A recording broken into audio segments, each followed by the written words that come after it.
Zack and Azriel Post are the epitome of the term millennial. Not in a trite or overused way, but millennial is a term that totally describes them, and they are not afraid to own it. Zack works at a local startup and is a freelance graphic designer.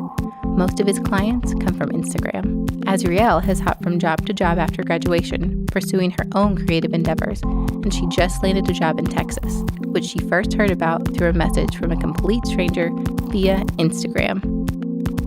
Sometimes to people it seems like we're really different or doing things unlike what the typical normal person would do. I don't think we're trying really hard to be hipsters or millennials or whatever you want to call it. We're just kind of doing what we like to do, and I think a lot of people put us in the category of being a millennial or a hipster, which ultimately we're just who we are and we like what we like. Get the picture? But like Zack said, this is the way he and Azriel have always been. When Zack and Azriel met in college, things just clicked.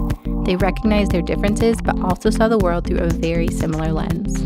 They've spent the last 9-ish years in a state they never thought they'd call home. And now that they're about to leave, they're starting to feel a little sentimental about the place where they met, fell in love, got married, and started a life together. And while they couldn't be more excited about their next great adventure, moving is still hard. The packing is one thing, but Zack and Azriel said it's also made them think about what this means for their story. I don't know, it sounds weird and cliche, but sometimes it doesn't feel like you're going anywhere, but ultimately what you're doing is figuring out where you belong and what you're supposed to be doing. Zack and Azriel are just a young couple trying to figure things out. How to take risks, let creativity lead, follow their guts, and understand what success looks like for them. They're not trying to be cool or hip or whatever word you want to throw at it. They're trying to be true to their story and all that comes with it.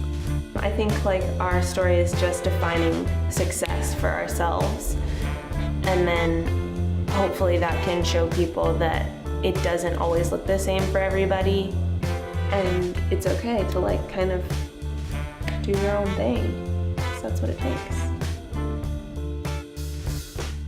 To see the rest of our series, visit storyhook.com/stories.